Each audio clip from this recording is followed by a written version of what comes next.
I'll get us started with a couple questions, and then we can turn over to the audience as well. But I guess to start with the obvious, you come from a documentary background, and you really mastered that form in a way.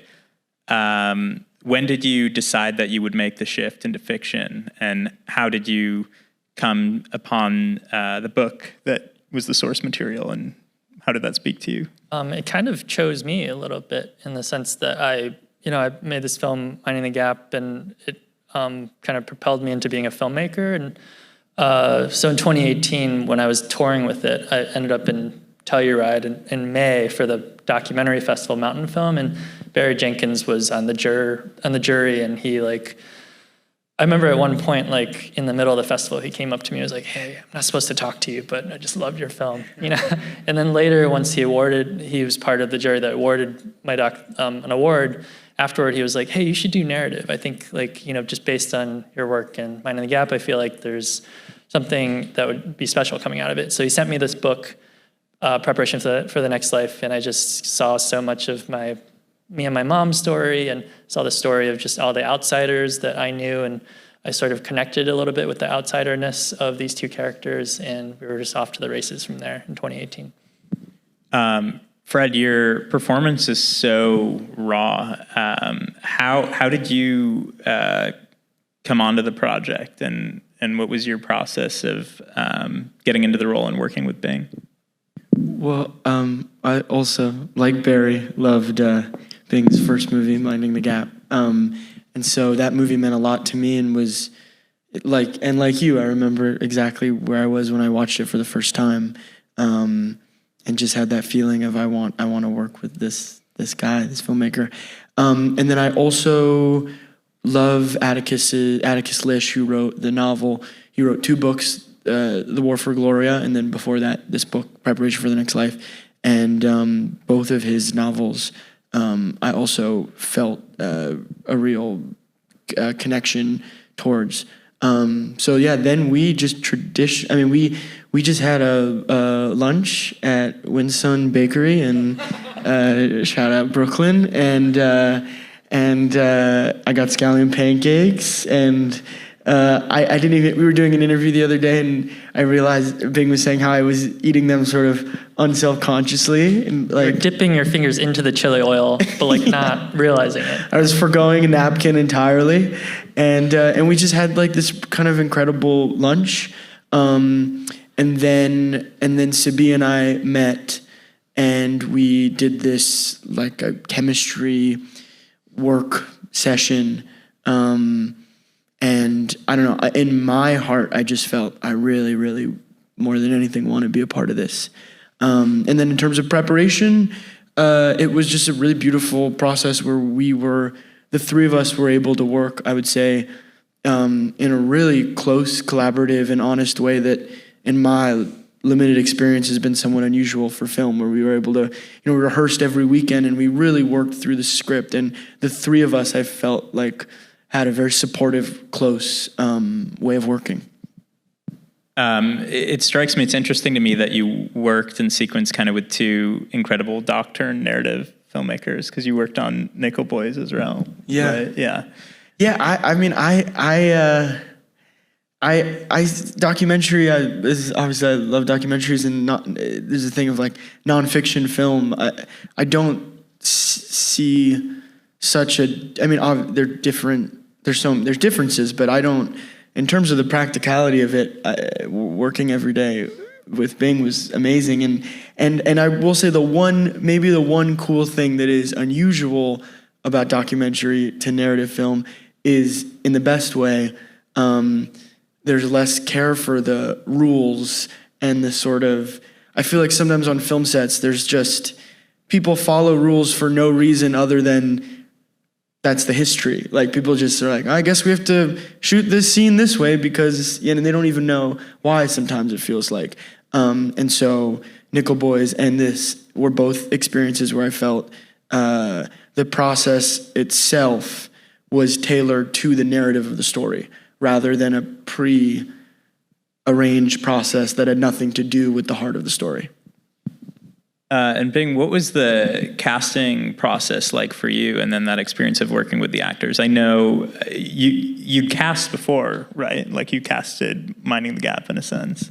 Yeah, in a way. And then I was developing a bunch of projects before, and I actually worked with casting director Jess Kelly on this other project that didn't end up getting made, but I shadowed her in the casting rooms. You know, I was like, hey, can I just figure out like what you do and like how you are so good at what you do? And then she started putting me up for roles, and I started doing self-tapes, and like that was like a whole other sort of experience to sort of like help me empathize with what actors have to go through all the time. But casting this film was it was getting Jen Venditti on board, because I was so fearful of how do we cast this woman who has to speak 3 different languages, has to have this like physicality, has to have a certain life experience that I felt was really important to be able to kind of like live in the character's backstory in a real way. And Sabia was the first self-tape we got that Jen sent us, and it was like, whoa. She had been going to Savannah College of Art and Design for grad school for acting for just a year, and this is her debut. And so, yeah, we just recognized something special, got Fred and her in a room, and it was like, okay, yeah, I think there's, there's a kind of chemistry there enough to kind of build off of. And what was great is like there was also a chemistry just going off book. Like it was immediately clear that what was going to be special about them was their ability to sort of like go outside of, like paint outside the lines a little bit. And so much of their chemistry operates not in this isolated environment, but in the city, and in this, you bring it to life in an extraordinary way, and often at night, and with just glimpses of the incredible multitudinous sense of culture that exists. Can you talk about how you approached that sense of environment and went about finding these locations and really making sure that your characters were enmeshed in them? I mean, a lot of it was just walking to the places with them. I remember we had conversations about like, how to use the environment and to like lean into it rather than viewing it as an encroaching thing. We would talk about like the Dustin Hoffman like taxi cab moment as examples like that, and we'd like walk around sort of like talking about that, right? Totally. I mean, every day I feel there would just be these blessings, these like true surprises, and rather than fighting it, you could sort of open the door to it. I remember there was one day where there was like an MTA bus that was open, and we like jumped on and we started filming on the bus, and every day there were just surprises like that. These being in Flushing every day for about 2 or 3 weeks was really incredible, because everywhere you looked, it felt like the movie was speaking to us, but also in the best way. Everyone that was there in New York like doesn't really care. They're like in the middle, like the characters, they're in the middle of their own lives, so they're not gonna like turn around and try and do something to the camera. They're just continuing to push ahead and live their life. And so it was totally ideal circumstances in that sense. There were just so many unique locations to Flushing and to Queens. I mean, we were scouting for these bars where they would have their first date, and one of these bars was on the second floor. And we're like, okay, this is kind of interesting. And then we walk outside. It's like there's a working Taoist temple, like having a ceremony right there. Like this is unreal, And so then it just became about trying to get access to these really insular places. And that became difficult because a lot of these businesses are just like, what are you talking about? I don't want you like snooping around. So we had a really helpful locations person who's of Chinese descent, this woman who's been working since the 80s on New York films. And she was very persuasive, and she carried a lot of cash on her.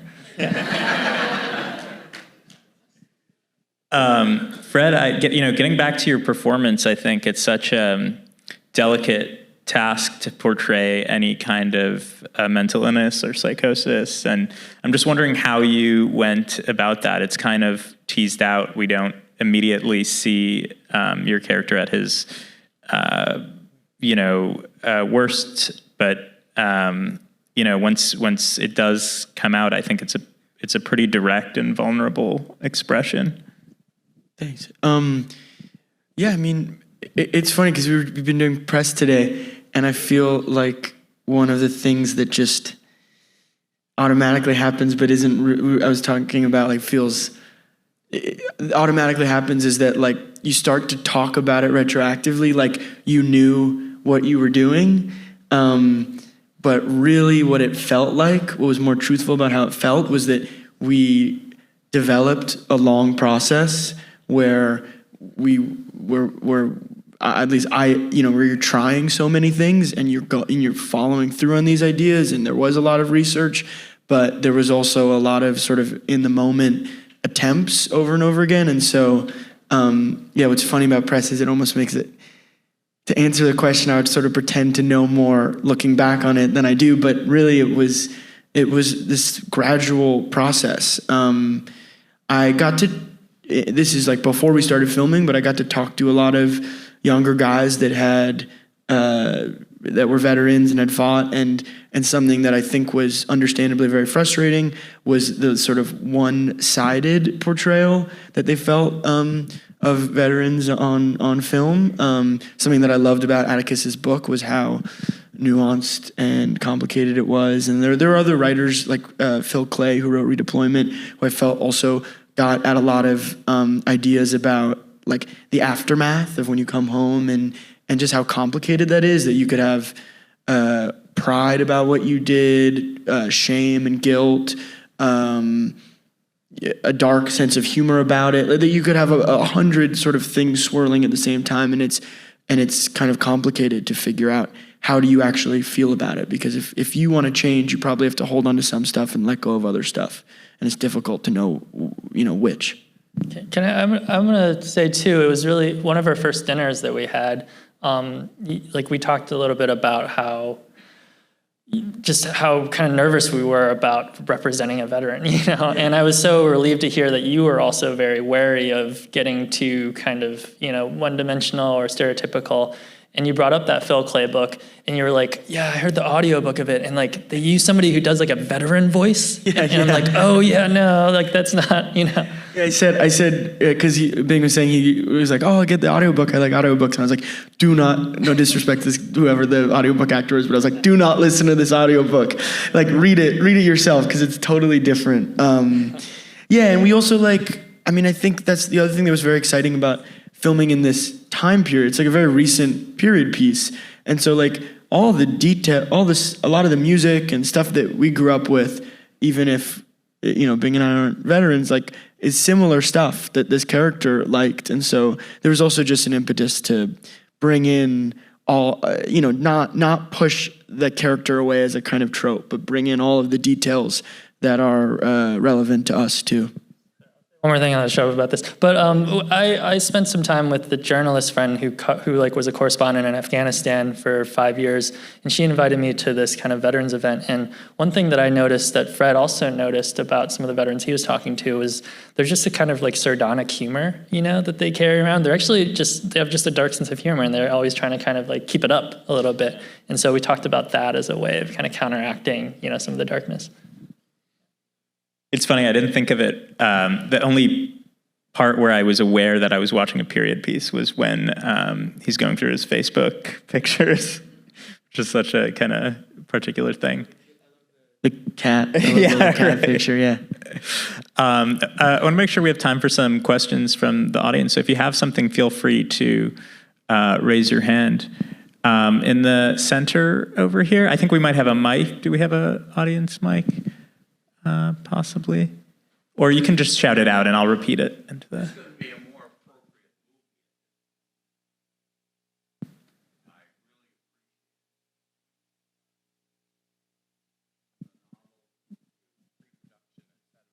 to have it at this particular moment is extraordinary, and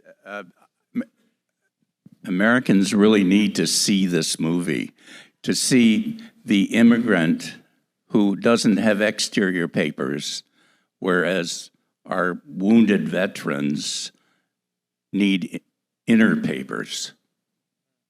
They don't have the documentation for their own inner landscapes. And the hardworking immigrants, which was shown so vividly, versus, kind of a lost generation of veterans who had to serve in 2 and 3 hopeless wars. So it's amazing that you would have this particular movie at this moment. And I hope you're able to make the most of that, because many, many of us need to see this. And there was one word when the owner was talking, he talked about societal chaos. That really struck with me, because we are in the midst of societal chaos and rules. We're breaking all the rules. So there's so many levels to your film, and it's a very important testament to this moment in American history. So thank you. Yeah. Any questions? Feel free to just throw your hand up. Right over here. Obviously, the chemistry. Hello. The chemistry between you, Fred, and your co-star was super palpable. Can you guys, and Bing as well, mention that you noticed a bit of that at the beginning, and it was something that you worked toward? When did you really find you guys were in the flow state, and how much did you have to work to get there, and how much was natural for you from both perspectives? I mean, I think Sabia has chemistry constantly, with everything and everybody. I mean, it's insane that this is her first film. I think I had this idea that before, I knew once we started acting that she was just one of the greatest actresses. But I find sets to be weird and stressful places sometimes, and I figured maybe the first week or something, all of the just practicalities of it might be overwhelming or something. And I feel like it was the opposite. I was the one that trying to get used to it, and she's really she's so different than her character. But something that I think they share is that kind of strength. That they have this urgency to know how the first thing that they always need to do or need to try. So she's just a true force of an artist. And I felt pretty instantly that was clear. Even in the chemistry thing that we were talking about, I remember we started doing some scenes, and then she looked at me and said, "Do you want to take a walk, to get to know each other?" And this was in the middle of doing the scenes, and I was like, "Yeah." And then we just left, and all of the casting people and all the people stayed sitting there, and we just walked around the block for a while. And I was like, this is someone who really has a backbone and really knows what she wants to do and what she wants to try. Yeah, I feel sometimes there's actors who you get them in a room and they're not really listening to each other. I mean, it's kind of a testament to both of you that you're really present and you really want to listen to the other person. And not only that, beyond that, both of you really come up with ideas, which makes my job so much easier, because it's I don't know, it was really fun to work with you because I just feel like I wanted to make it play. And right away, it felt like that. One of the first chemistry read scenes that we did was that McDonald's scene where they're, talking about goats and how do you say girlfriend. And that we started from what was scripted, and then we ended up with you opening up a window in this loft in Soho, yelling down at traffic, and then Sabia sort of just going along with the ride. So it was pretty apparent right away. Was there a lot of that? What was worked out in rehearsal, do you feel versus what came alive in the moment? Yeah, I mean, it's so hard to, everything's interwoven. I feel they're wrestling on the couch was kind of worked out kind of in the middle, on one of the weekends, I don't think, it was originally just goes in and says the line. Yeah, that whole dance and kind of dynamic, I think, came from other stuff that we had filmed and inspired. It just felt, so that was something that was real. But also, I think we also sometimes saw rehearsal as a place. It was the opposite of figuring out the scene. It was more just to push the bounds of it. so that we both knew our initial instincts, but could throw those away and sort of do it wrong and see what happens if the thing that you think you need to do, you don't do. And a lot of times I feel like we found revelations in that. I think there was one in the corner there, and then we'll come forward.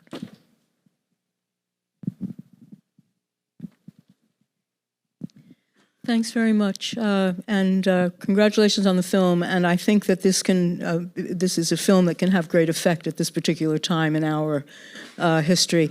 I just have a couple of questions that are a bit technical. For one, how many takes did you do, or what was the average number of takes you did for each scene? And also, I was curious about the music and how you decided to punctuate the action with music. What was the theme, the intention there?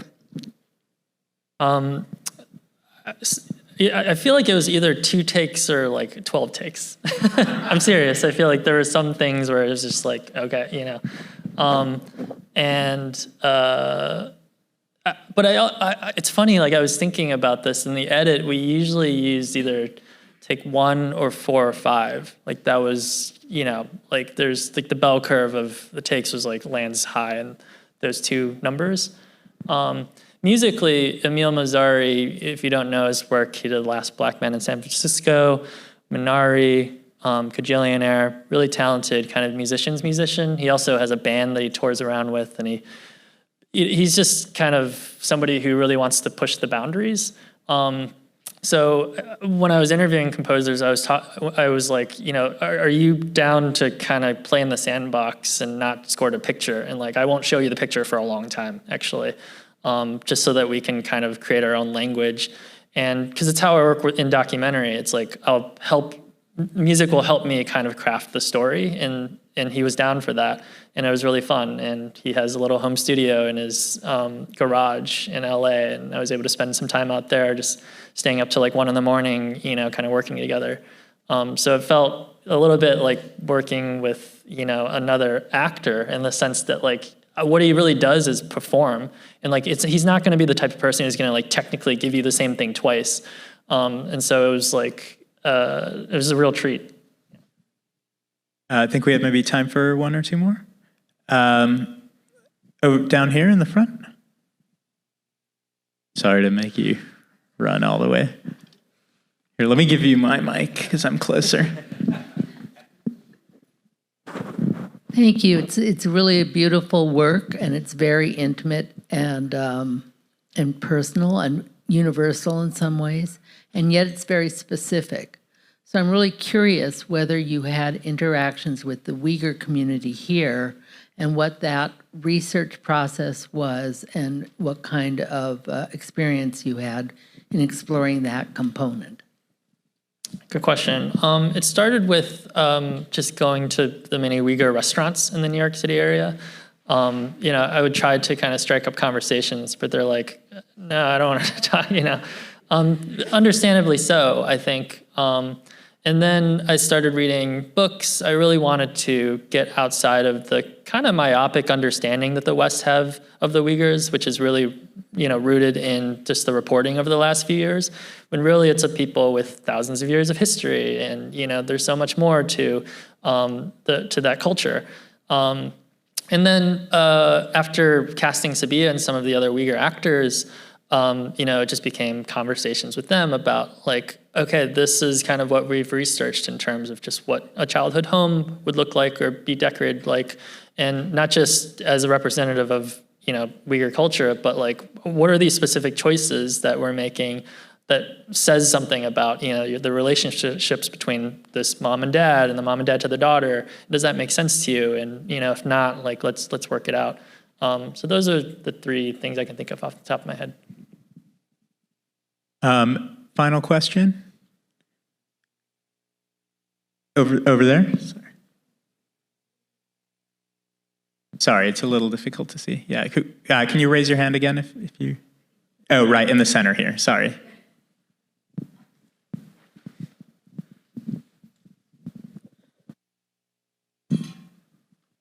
Hi, Just piggybacking off of that last question a little bit, I was just curious, really curious about the Islamic portions of the film and if they sort of mimicked the weight that was in the book.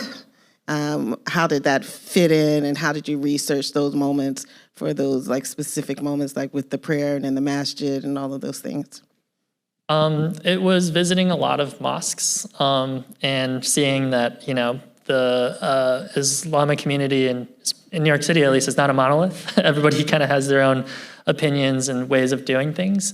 It was just doing a lot of conversations with Sabia, who doesn't necessarily have that religious of a background, just to talk about, like, what is the comfort level of, your character with religion? Like, how much do you know, and how much do you think we should have her know? And then a lot of it was on the day, actually. All the background prayer, the women who were praying, they kind of started infighting, like around how to specifically do the prayer and some of the other, rites that are part of the religion. And I sort of became a little bit of like a mediator of like, no, like that, like they would come to me and go like, that woman doesn't know what she's talking about. And then the other woman would come to me and is like, yeah, she doesn't know what she's talking about. And I'm just like, No, because I'm Muslim and I was looking at that like, I definitely would have been in that debate. I eventually just opened it up to the room. I was like, all right, guys, we have to let's just come together and sort of decide on a thing and acknowledge that there's not going to be a kind of way of doing this that pleases everybody, but let's just talk it through, and is this okay for everybody? And eventually everybody got on the same page. Yeah. Thank you. Well, I want to remind folks that this film is being released by Amazon on September 5th in New York at the Alamo Drafthouse. So please tell your friends to go see it again. And thank you guys so much for being here. Thanks for coming. Thank you all for staying in your questions.